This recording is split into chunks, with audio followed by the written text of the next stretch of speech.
Sir, a very good evening to you. A happy Sharat Purnima to you. And today, Thank you, but it's morning here. yes, but whatever it is, but see, today we are doing the session of moon, and Purnima is everything about a full moon. So, what a beautiful day to choose this topic. Thank you very much. Okay. So, we're going to talk about the moon, and please understand that I know that students are listening and they take what I say as the meaning, but really, I'm in the same boat as everybody else. I have to think about what the moon means. I have to think about what the houses mean, and I have to put them together. So, I always find it a little disconcerting. Somebody will say, well, you said that this planet in this house, it means this. But it's true. If I say that, that means that usually it means I have seen that occur, okay? But the job of the student is to do the same job that I do. I mean, I don't usually talk so much. I don't think I've ever given a session on the moon. So in fact, I had to sit down, I had to look at, my favorite book is Isabel Hickey. I mean, I know my own feelings about the moon, I know that, but you have to think about, if you go to my book, Ancient Hindu Astrology for the Modern Western Astrologer, you'll see all the meanings of the moon. You'll see all the meanings of all the 12 houses, and then you put it together. It's not just about, my understanding of it. So I'm going to try to help you understand exactly what the moon is, what the moon means, and then you can help to put it together yourself. These are my books on the screen, the Braha Sutras. Yes. Came out in March, and this is the book I'm talking about that is the most basic. This is the one for beginners, the Ancient Hindu. It tells you all the meanings of the planets, all the meaning of the houses, etc. And and then this is on ebook. You can get it cheap. It's on ebook. Okay. And most of my books are on Amazon or Google Play or Barnes and Noble. And all his books, we have given the links in the description box of all his videos. We have also included Sir's email in case you want to connect to him directly. So you can just email him. Thank you. Yes. Okay. So there's certain things to always keep in mind about the moon. I have a sutra in the Braha Sutras, why is the moon so important? In Western astrology, the sun is most important. It's a solar-based system. In the Hindu Vedic, the moon is the most important. The sun is very important. The sun is the Atmakaraka, the indicator of the soul, but the moon actually takes precedence. So one of the things, so why the moon is so important is because the moon represents the nurturing in childhood. If the moon is afflicted, you were not well nurtured in childhood. My moon is in the 12th house, and if you use outer planets, it's square to Pluto. I was not well nurtured by my mother. She had mental problems. When I was 3 years old, she went into the hospital for shock treatment in the 1951, 1952. No, this was 1953 or 4 because I was 3 years old. She had shock treatment, so I was not well nurtured in childhood. Donald Trump's moon is a full moon, but it's conjunct Ketu and exactly opposite the sun. The sun burns the moon, and the moon is right next to Ketu. He was not well nurtured. In fact, his mother went into the hospital as well, I believe. She almost died in his very early childhood. So the moon is the nurturing in childhood. So why is the moon so important? Because whatever occurs in the first 5, 6, 7 years, whether it's good nurturing or impoverished nurturing, whether there's emotional poverty or financial poverty, that's in the childhood, it shows from the moon. On the other hand, if the moon is bright in a great house like the 9th or the 5th or the angular houses, and it's waxing and bright and not afflicted, then the nurturing was probably very good. So if the nurturing is bad in the childhood, in the first 7 years, then you become used to not getting much abundance, not getting much love, not getting much money, because you don't feel you deserve it, because you were raised that way in the first 5, 6, 7 years. It never stops. However that nurturing is, it gets fixed in the subconscious. So the moon is the nurturing in childhood, and the mother, which is so important in the early years. And the moon is the subconscious mind. So it tells what's going on. You may say, oh, yes, I deserve love, but in the subconscious, you may not believe it and you may not get it. You may say, oh, I want money and I think I should get money. But if in the subconscious, it's always feeling, well, I don't really deserve it. I lived, you just get used to whatever happens in the first 7 years, you get used to it. And it becomes a very, very dominating energy for the rest of the life. You have to know that. Otherwise, you'll never understand the moon. Correct. The moon waxes and wanes. Now, you may have a bright moon waxing, very bright near the full moon. It could even be waning. It could be past the full moon by a day or 2 or 3 or 4. Still be very bright. That's good. It doesn't matter that it's waning if it's very bright. Okay? Or the moon could be very dim, which is not so good for abundance and charisma. But if the moon is dim and aspected by Venus or Jupiter or Mercury, then it's going to become strong, even though it's dim. But the part you must remember, everybody get out your pens and write this down. The moon waxes and wanes. So if the moon is in the 2nd house, your money goes up and down. If the moon is in the 7th house, you may feel very good sometimes about marriage, but then very not so good. It just because it waxes and wanes. It is like Mercury is a dual influence. And Gemini and Virgo and Sagittarius and Pisces, they are dual influences. The moon waxes and wanes. So if it's in the career house, it's a very good placement for the career, but the career can wax and wane. Some people's careers are very stable, good or bad, stable. If the moon's in the 10th house, it's going to wax and it's going to wane, wax and wane. In your own chart, it'll either be a waxing or waning or bright or dim. But even though, no matter how it is in your own chart, it's a waxing, waning. So in whatever house it is in, it can go up and it can go down and it can go up. It's just the kind of influence. And you have to remember that. You have to remember that. Otherwise, you won't analyze the horoscopes properly.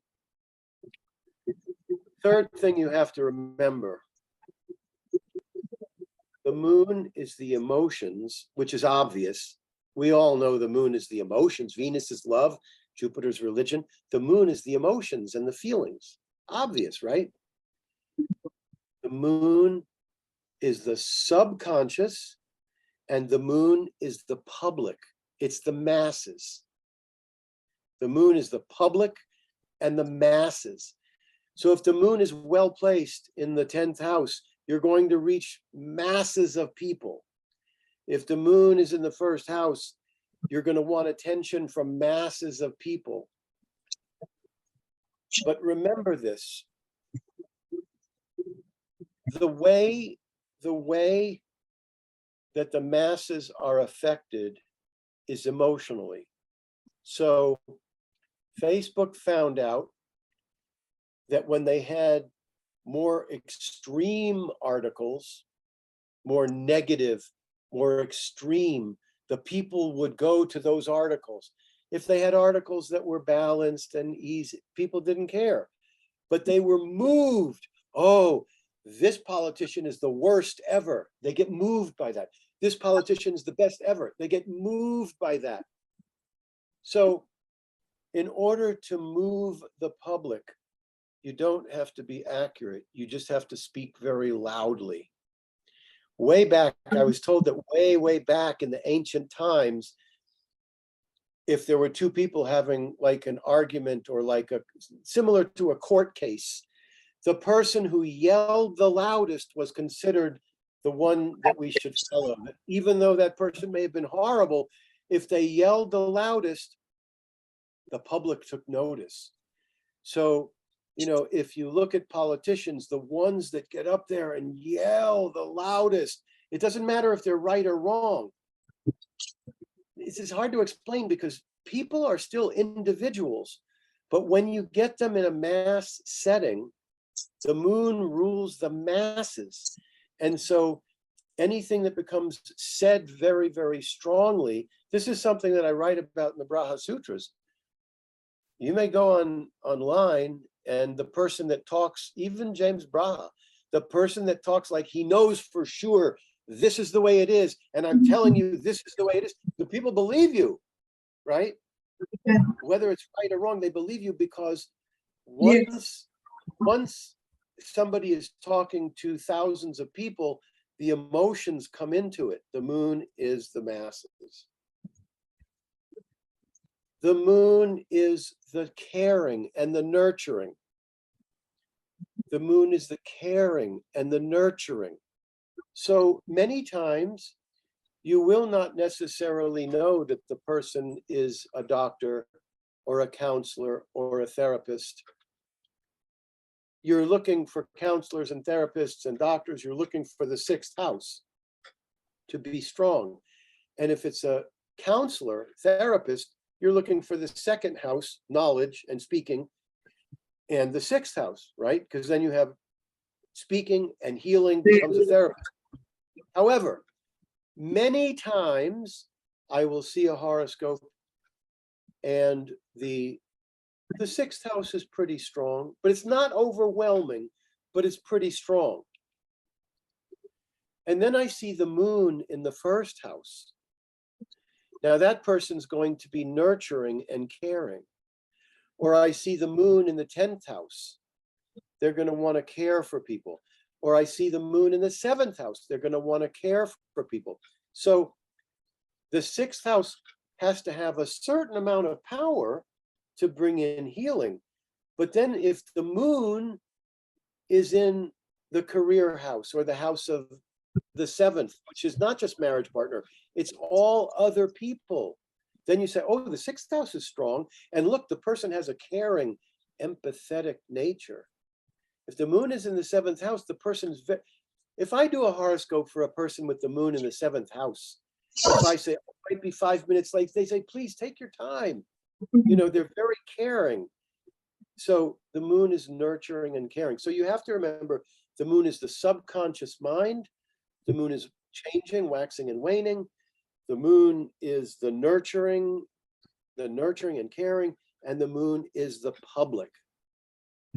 Obviously, I don't have to say the moon is the emotions. That's the most obvious. Wherever the moon is placed, that's where a person's going to play out their karma. So in the Braha Sutras, I have a whole long sutra about the foundation of a person. Whether life is going to be easy and confident or scary and vulnerable has to do with the ascendant and the ascendant ruler, of course, and the moon and the sun. Sometimes one of them is good and two of them are weak. Sometimes two of them are strong and one of them is weak. In my case, they're all weak. Not possible. And no, it is. No, it's for sure. Listen to me carefully. This is why I don't read review. I don't read comments. There were 100 good comments, and I will remember the one person that said, One, "Oh, yeah. that's Sir, that is the weak foundation." So the moon is very, very important, and the ascendant ruler, wherever the moon is placed, you play out your karma. My moon is in the 12th house. So my comfort zone, what is comfortable, is meditating, being alone. I like people and I like, but I need to be alone. I need to meditate. I need to be introspective. That's what's comfortable.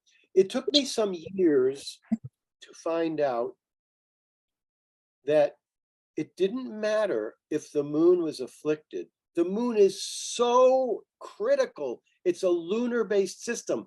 The moon is so critical.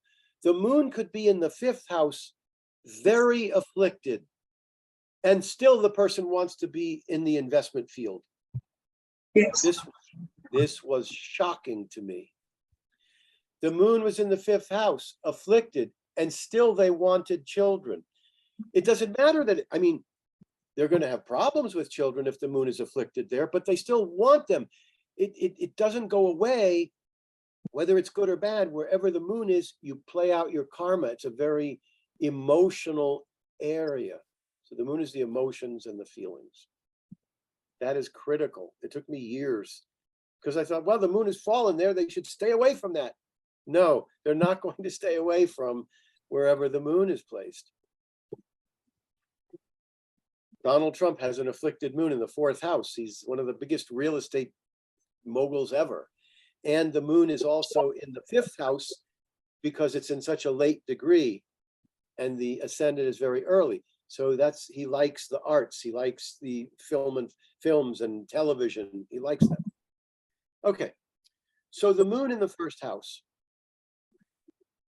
The moon in the 1st house makes a person. Now remember, whenever any teacher mentions the 1st house, you have to consider whether it's in the 1st house very close to the ascendant degree or 10 degrees, 20 degrees away. They're completely different. If it gets close to the ascendant degree, it's going to be a very extreme influence. So the moon in the 1st house is me. Okay. So the person wants attention. They want fame. They want attention.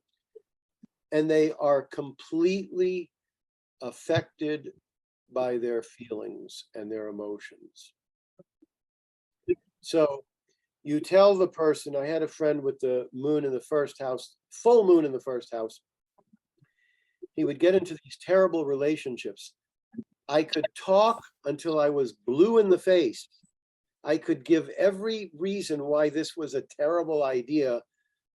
It wouldn't matter because the feelings, the person goes by their feelings. They don't go by the rational mind, and they get into a great deal of trouble. Because the moon is waxing and waning, their emotions vacillate more than other people because the moon is waxing and waning, and it's the emotions. So the person's emotions go way up and they go way down. They want attention. They also have this is paradoxical. It's all about me, look at me, I want attention, look at me. And yet they also would like to care for other people.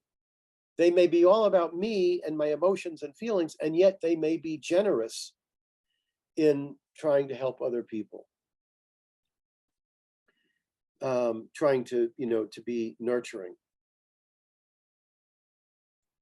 The moon in the 1st house, especially the brighter it is, and especially the closer to the ascendant that it is, they're going to walk into a room and everybody's going to turn and look. My ascendant ruler is right next to Ketu. My moon is in the 12th house. I walk into the room and they keep talking. But if you have a bright moon, in the 1st house, then, or the moon very close to the ascendant, even if it's not bright, they walk into a room and everybody notices them. They have a presence. They have charisma. Okay. That's the moon in the 1st house. and they like to cook, they like to nurture other people, etc. And the eyes. Okay, so if it's a full moon in the first house, and if the moon is close, and if it's close to, or if it's close to the ascendant, even if it's not bright, if it's close to the ascendant, big, beautiful eyes. They say the sun and the moon represent the eyesight. I don't know. I do know that if the moon, I've seen it, if the moon is in the first house, the eyes are going to be gorgeous. The moon in the second house, money's going to go up and down, up and down. Oh, let me go back to the first house for a minute. The moon in the first house sounds really good. They get a lot of attention. They get a lot of charisma. They care for other people. The moon in the first house is one of the most difficult placements for the moon, in my opinion. And the reason for this is because the first truth of the Four Noble Truths of Buddha is that life is suffering. Why is it suffering? Because people die, our parents die, our loved ones die. There's not a thing here that is lasting. Everything turns to crap in the end. Everything, we're all heading for a crash landing.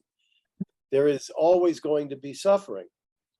So the people who live the easiest lives, the most contented lives, in my perception, are the people that care for others.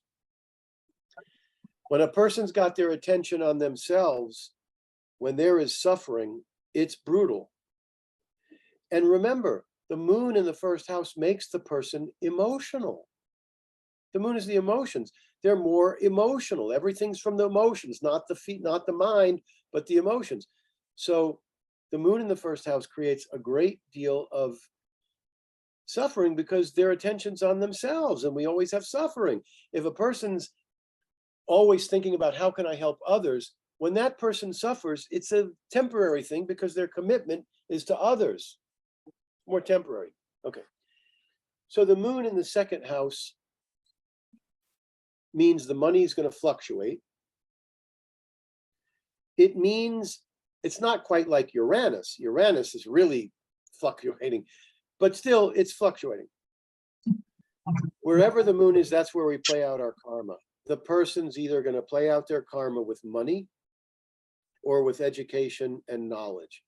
Either the person's going to want to be learning, and memorizing.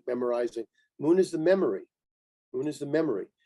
So they're either going to be picking up information and learning it, memorizing it, and writing about it and teaching about it, or they're going to be about money. And sometimes the person will be all about money, but they love information and they become very knowledgeable like that.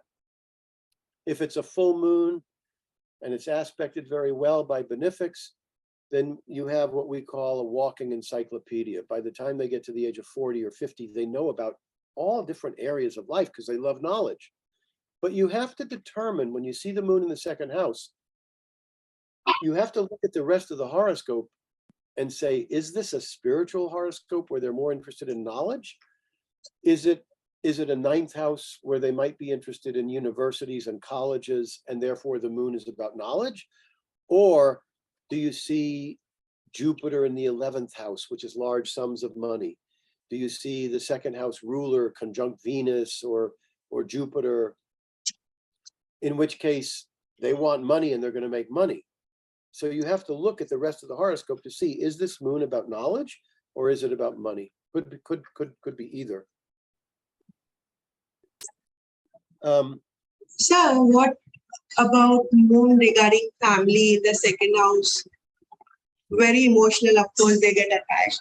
But do you have any other instances like moon in the second house and what related to family?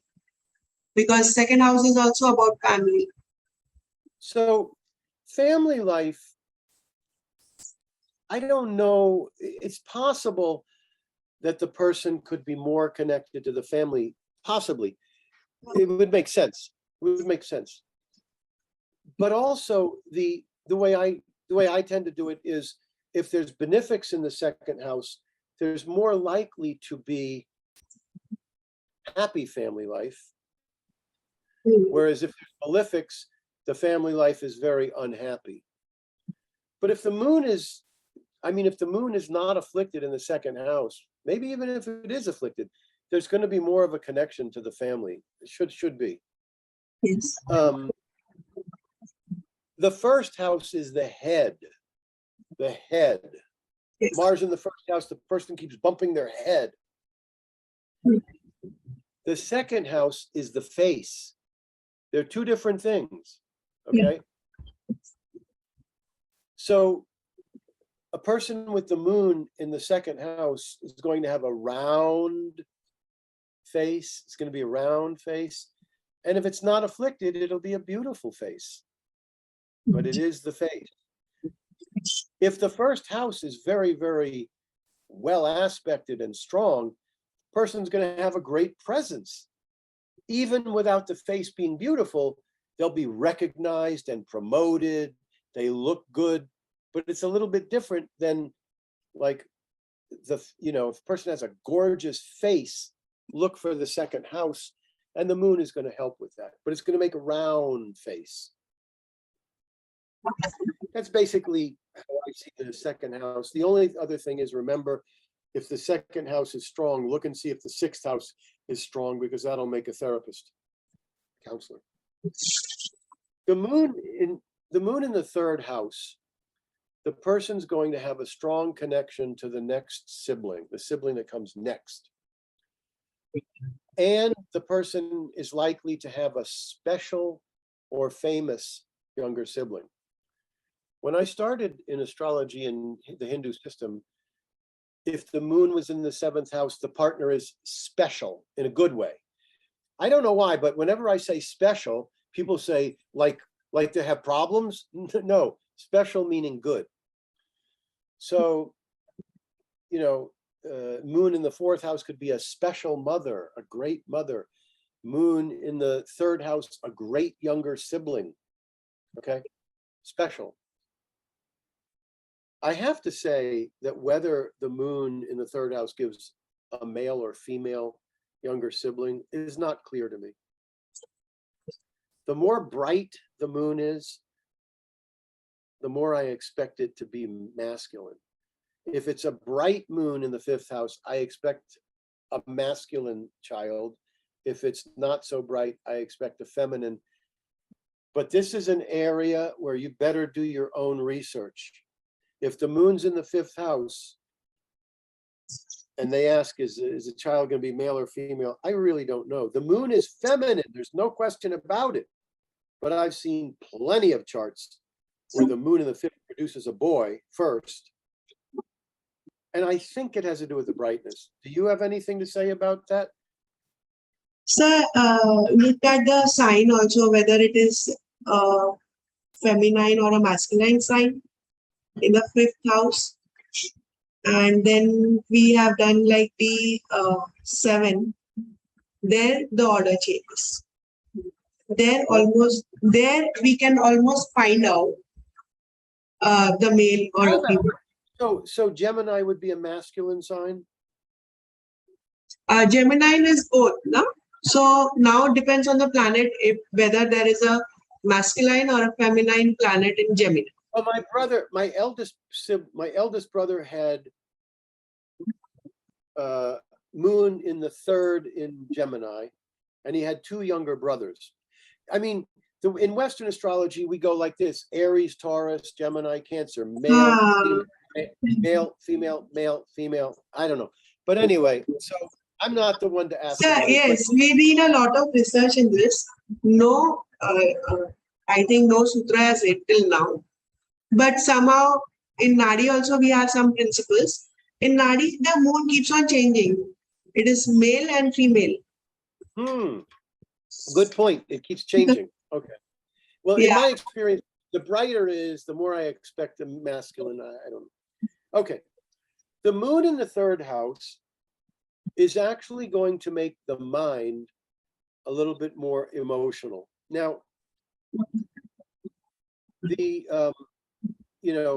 in the Hindu system, the mind is the fifth house, no doubt about it. But in the Western chart, the third house is the mind. And I think it's pretty accurate that when the moon is in the third house, even if it's in the Hindu, the person's going to be mentally, they're going to have a lot of ideas and imagination and concepts. Actually, the second house is imagination. So the moon in the second gives a really good imagination. But the moon in the third is going to make the person an intellectual, a little bit more intellectual. The moon in the third house, you're looking at an artist. Now, it's not the same as Venus in the third, but the third house is your life energy. So a person with a strong third house, they have energy, courage, energy, excitement. If the third house is afflicted, they're slow, they're unmotivated, they're lazy, they're tired. But if the third house is active, my brother was an actor, and with a lot of people I've seen with moon in the third houses, there's a particular strange thing about this. If the third house makes the person an artist, Jupiter in the third, Venus in the third, Mercury in the third, they can be artists, benefics in the third. When the moon is in the third house, the person is always on stage. In other words, the actors that have Venus and Jupiter and Mercury in the third house, they go on stage, they're an actor, they act, and then they come off stage, they're a person. When the moon is in the third house, they're on stage entertaining you all the time. They're never off. It actually is quite annoying. People they don't always like people that are like that because they won't stop performing. They're always performing, even when they're off stage. But it makes them very good performers, and it makes them very comfortable. In fact, that's one of the things about my brother on stage, is that when he was on stage, the bigger the audience, the more comfortable and relaxed he became. Okay. You're very relaxed doing the arts. But my wife, I've had, my first wife was an actress, and to this day she's a director in the theater, very successful. And my current wife, she's got the moon in the third house. And when she came into my acting class, came to my astrology class in 1991 or 1992, I put the chart on the board and I said, "Oh, you're an artist," And her arts, she wanted to be a clothes designer or something like that, but the parents and the teachers said, "Oh, there's no money in that." But she's basically an artist. She does crochet.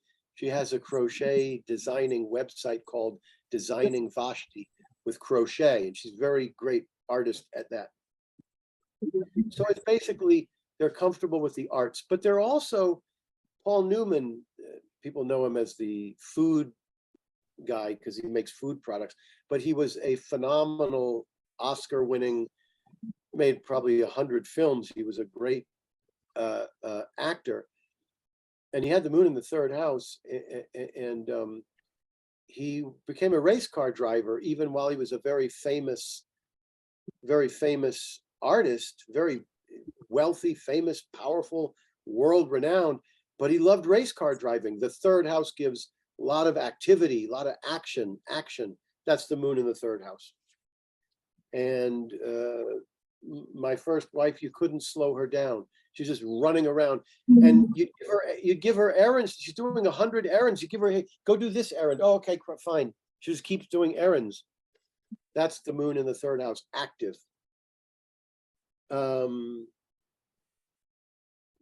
That's pretty much how I see the moon in the third house. It's artistic. Now, in the cultures where the arts are not favored, you're looking at somebody who's in computers, engineering, advertising, and public relations. Why? Because they're busy. Advertising, public relations, or having a magazine. People would ask me to write an article for a magazine 20, 30 years ago. I say, get lost, because writing is so difficult. It's so time consuming. It's so tedious that if I was going to write something, I didn't want it to come and go 1 month and be gone. If I'm going to do that kind of work, I want it to be lasting, to be, in a book. But But a person's got the moon in the third, they love advertising, they love public relations because it's busy, busy, busy, busy, busy. Moon in the third.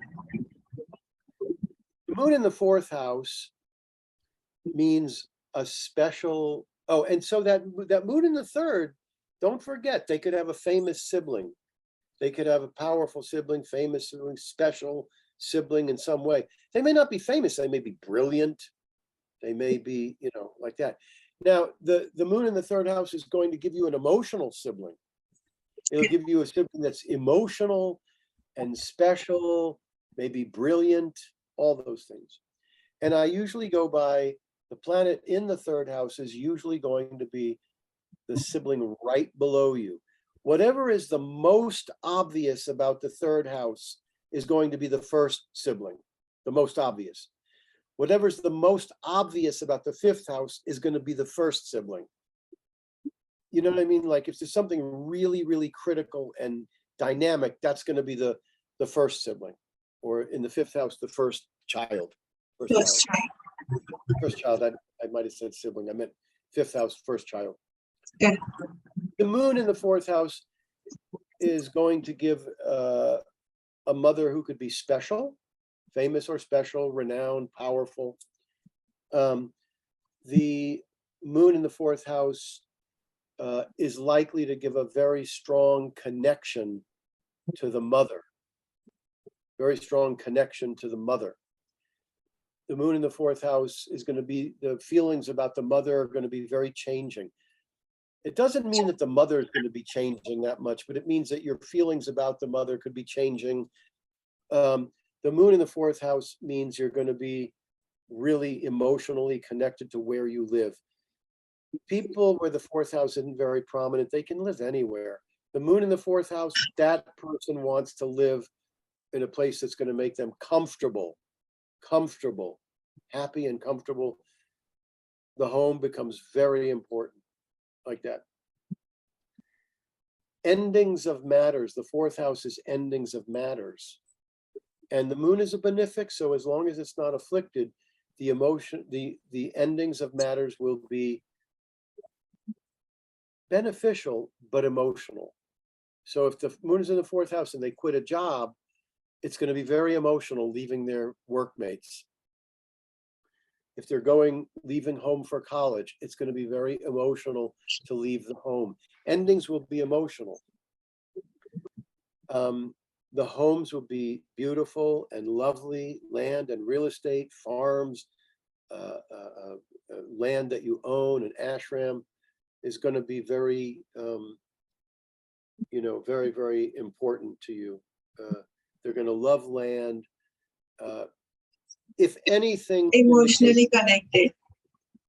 If anything indicates farming, it's the moon in the fourth house. Yes. Nurturing in the land, like that.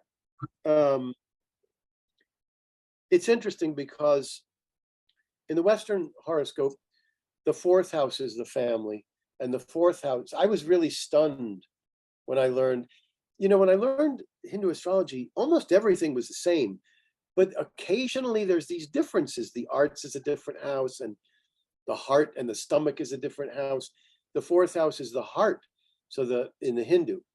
So with the moon in the fourth house, the person has a lot of heart,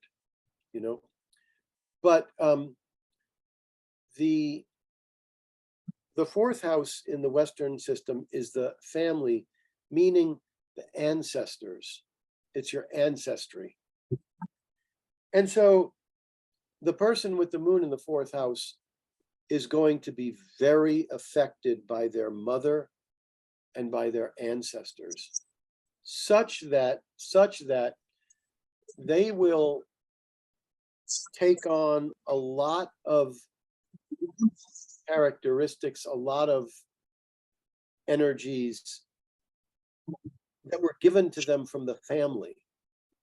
So whenever I see a horoscope where Uranus enters the fourth house, I tell them for the next 7 years, this is for anybody, you're going to be looking at what areas of life and attitudes and ways of behaving were given to you, because Uranus is going to open it up And then you're going to say, wait a minute, do I really feel this way? That's what my parents taught me.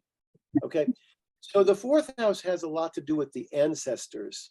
So there'll be a strong connection to the mother and the ancestors if the person's got the moon in the fourth house, but they will be more emotional.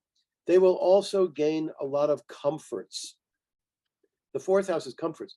I learned that the 11th house was friends and groups, but then I heard that a lot of Indians consider, Jyotishis consider the fourth house to be comforts, and friends are a comfort. So they would say friends are the fourth house and the 11th house. I still take the 11th more, but the fourth house is comforts. If the moon is good there, you're going to have a lot of comforts. And there'll be comforts from females in general.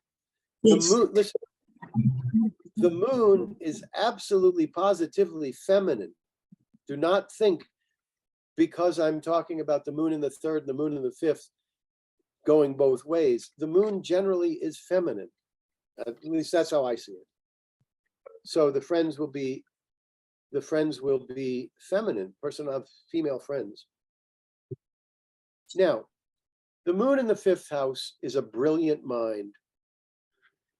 The moon is the common sense. The moon and Mercury are both mental planets. Mercury is more intellectual, but the moon is the memory, it's knowledge, it's the subconscious. And the moon, wherever the moon is placed, you play out your karma. So if the moon is in the fifth house, that person's going to go, they're going to learn things very easily. When I came back from India and tried to teach Jyotish to Westerners in 1983, I came back, I left in 82 for India, came back in 83. It was so hard to get them to get the concepts. And I thought, why is this hard? Why is this hard? To me, it's easier than Western. The people that had moon in the fifth house, they would learn it like that.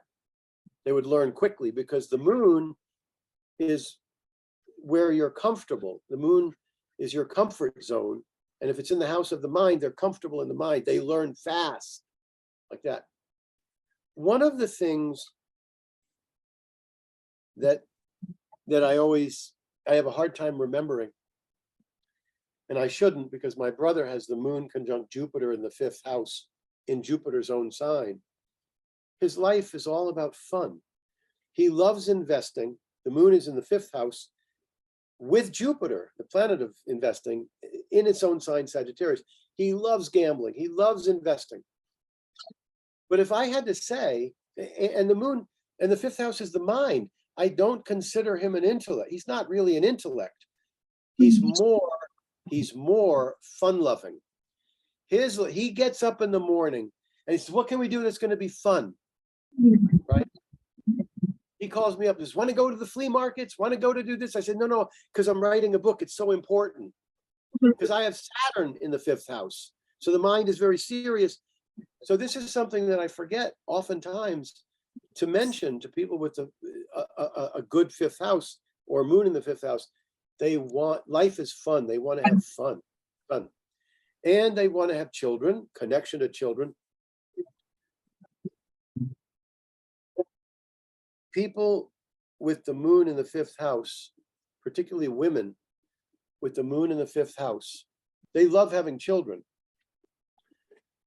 but they can be overly connected to their children. They can become a psychic burden to their children because they're so emotional. Now this, I have no idea how this works for India, okay? Because the family structure is so different. But in America, where, you know, in the East, the children live for their parents. In the West, the parents live for their children. It's very different. But so in America, the parents usually set their children free. They let them choose what they want. But if a Western woman has the moon in the fifth house, they can be so emotionally attached to their kids that the kids feel some burden from them. So you have to understand that properly. The person with moon in the fifth doesn't have a problem. It's just that they're too connected to their children. Okay. The person with the moon in the fifth is learning things quickly. Life is fun. They love investing and speculating. They love handling other people's money, et cetera, et cetera. And as I said, they could have a child that's very emotional. They're likely to have a child that's very special, brilliant, special, talented.